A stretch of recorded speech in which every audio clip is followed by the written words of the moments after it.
os céus.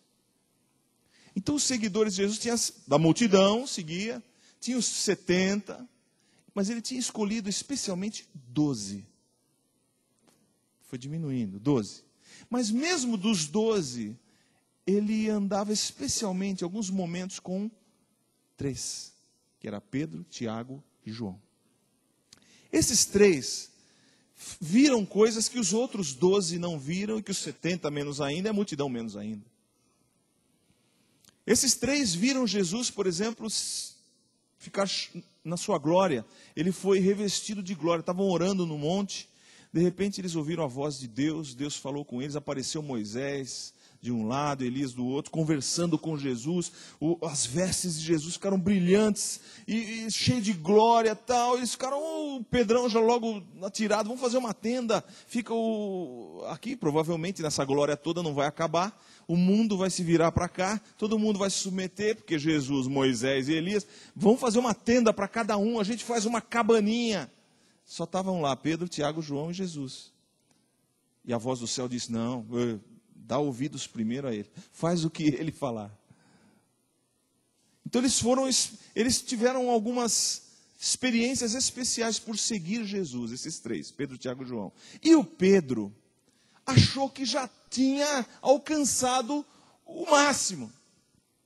E quando chega em João, no capítulo 13, 36, o Pedro diz assim, Senhor, para onde o Senhor vai? Porque Jesus estava dizendo antes, olha, eu vou embora agora, vocês não vão poder me seguir agora. Vocês me seguiram até aqui, mas a partir de agora vocês não vão poder me seguir. Aí o Pedro ficou incomodado com aquela palavra, como não vou? Para onde o Senhor vai? E Jesus respondeu, olha, para onde eu vou, você, não podes agora, falou para Pedro, para onde eu vou você não pode agora me seguir, mas depois você vai me seguir, tá bom? O Pedro ficou incomodado, como, Senhor? Por que eu não posso te seguir agora? Por ti eu darei a minha vida. Aí Jesus vira para ele e fala assim, por mim você vai me dar a sua vida, Pedro? Olha, na verdade é o seguinte, antes que o galo cante essa noite, você vai me negar 3 vezes. Não é possível. Eu achei que eu estava preparado para ir até o fim. Vou fazer um parênteses aqui. Porque Pedro estava seguindo a Jesus, ele estava conhecendo quem era Jesus. E nós também precisamos conhecer quem é Jesus. Quem é o Jesus que você segue? Então eu preparei alguma coisinha para a gente acompanhar junto. Não sei se vai dar para ver tudo aí. Depois a gente volta para finalizar no Pedro. Quem é o Jesus que Pedro estava seguindo? Quem é o Jesus que você pode seguir hoje? Quem é Jesus? Vamos lá. Primeiro, qual dessas opiniões a respeito de Jesus você já ouviu? Pode pôr mais um? Acho que é na próxima. Jesus mesmo perguntou para os discípulos, quem o povo diz que eu sou? Então tem uma listinha aqui, ó. Uns dizem que Jesus é um simples homem, outros dizem que é um mestre de moral, fundador de uma grande religião, um louco. Tem gente que diz que Jesus era louco. Alguém que nunca existiu. Tem gente que diz, Jesus, mentira, foi criado. Jesus foi o responsável por iniciar uma série de males no mundo. As cruzadas, as inquisições, as guerras religiosas, o colonialismo evangelístico. Como se Jesus tivesse feito aquilo. 3 anos só de ministério, não deu tempo de fazer isso. Ele era um iluminado. Outros, não, ele era um enganador. Jesus era um grande médico, ele conhecia as técnicas de curar pessoas, as pessoas pensavam que ele era um mágico. Ele era um espírito evoluído, um espírito de luz. Jesus era um guru, Ele cresceu lá no Tibete. Você viu, até os 12 anos ele estava lá, depois sumiu e voltou já com quase 30. Ele foi fazer curso no Tibete. Tem livros escritos sobre isso. Ele era um grande profeta. Era um impostor. Um revolucionário. Um grande poeta. o maior socialista comunista. Vê como ele fala com os pobres, os trabalhadores. Pena que eu tirei a minha barba. O maior socialista, o primeiro democrata. Esse é o outro lado. Foi o primeiro hippie. Chegaram a essa conclusão de Jesus. Coitado, falaram que Jesus não tomava banho, meu. Jesus era um extraterrestre. Chega, né? Diversas opiniões a respeito de Jesus. A maioria baseada em tudo, menos na Bíblia, né? Vamos ver então, como é que eu posso conhecer quem é Jesus? Como é que eu posso conhecer quem é Jesus? A primeira coisa que você tem que fazer é ler a carteira de identidade dele. Pega a carteira de identidade e dá uma lida. A primeira coisa é as Escrituras. Jesus mesmo disse assim, João 5,39, vocês examinam, isto é, vocês estudam cuidadosamente as Escrituras, falou para os doutores da lei, porque pensam que nelas vocês têm a vida eterna. Elas são as Escrituras que testemunham ao meu respeito. Pelas Escrituras vocês vão me conhecer, Jesus falou.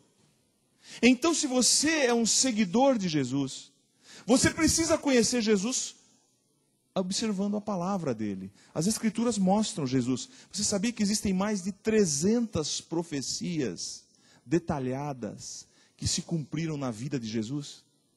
Detalhes específicos, mais de 300 que se cumpriram na vida de Jesus. Vou citar 4 aqui, só para acompanhar. Algumas profecias, que ele era nascer de uma virgem. 700 anos antes de Jesus. Eis que a virgem conceberá e dará à luz um filho, e o seu nome será Emanuel. Emanuel quer dizer Deus presente. Deus ia estar presente através de um homem, só que esse homem ia nascer de uma virgem. É coisa impossível mesmo. Mas essa mensagem pegou tanto que as mocinhas daquele tempo, antes de casar, pensavam, será que sou eu? Será que eu que vou ser a mãe do Messias? E ficava naquela expectativa social. Quando chegava o casamento, casava, já não dava mais, perdia, não vai ser eu. Né? Passava para as outras a esperança. Outra coisa, ele ia nascer numa cidade chamada Belém. Tanta cidade na Judéia, tanta cidade naquela região. Vai nascer, o Messias vai nascer na cidade de Belém. É a menor da Judéia. Mas ali vai sair aquele que vai ser o governador do Senhor. Miqueias profetizou isso 710 anos antes de Jesus. Isaías, da Virgem, profetizou 758 anos antes de Jesus nascer. E mais, no Salmo 22 está escrito que ele seria crucificado. 1000 anos antes de Jesus nascer, Davi profetizou no Salmo 22 que ele seria crucificado, além de outras profecias. Só um detalhe, a crucificação foi inventada pelos fenícios 700 anos depois de Davi. No ano 300, mais ou menos, que os romanos conheceram os fenícios e viram a forma de tortura que eles usavam, dominaram os fenícios e usaram a tortura dos fenícios para os outros. Então os romanos aplicavam a crucificação para os outros povos. Não aplicava para romano não, porque era muito cruel. E 1000 anos antes de Jesus nascer, então Davi, sentindo a angústia, sentindo a palavra de Deus sobre ele, a angústia de morte, começou a falar, transpassaram-me as mãos e os pés. Desculpe, os pés. Transpassaram-me as mãos e os pés. Não existia isso no tempo de Davi. Mas foi profetizado.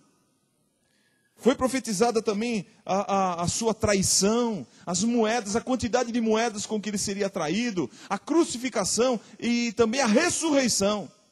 Davi profetizou no Salmo dizendo que não veria corrupção o seu corpo. Jesus não apodreceu num túmulo, ele ressuscitou em glória. Mas isso foi profetizado. Então, se você conhece as Escrituras, você conhece quem é Jesus. O que mais? Como é que eu posso conhecer Jesus? Olhe para o que ele fez. Comece a olhar para o que ele fez. Veja só. Jesus disse em João 5,36. A própria obra que o Pai me deu para concluir e que estou realizando, testemunha que o Pai me enviou. Então, se você não pode crer no que eu estou falando, Jesus chegou uma vez e falou, olhem por aquilo que eu estou fazendo. Então as pessoas que olhavam o que Jesus fazia, como Jesus fazia, começavam a perceber, esse homem veio de Deus. Aliás, o Nicodemos, que era um dos fariseus, foi de noite encontrar com Jesus, escondido, para ninguém ver. Foi de noite e falou, Jesus, ninguém pode fazer a gente sabe que o Senhor é de Deus, eu percebo que o Senhor veio de Deus, porque ninguém pode fazer as coisas que o Senhor faz, se não for de Deus.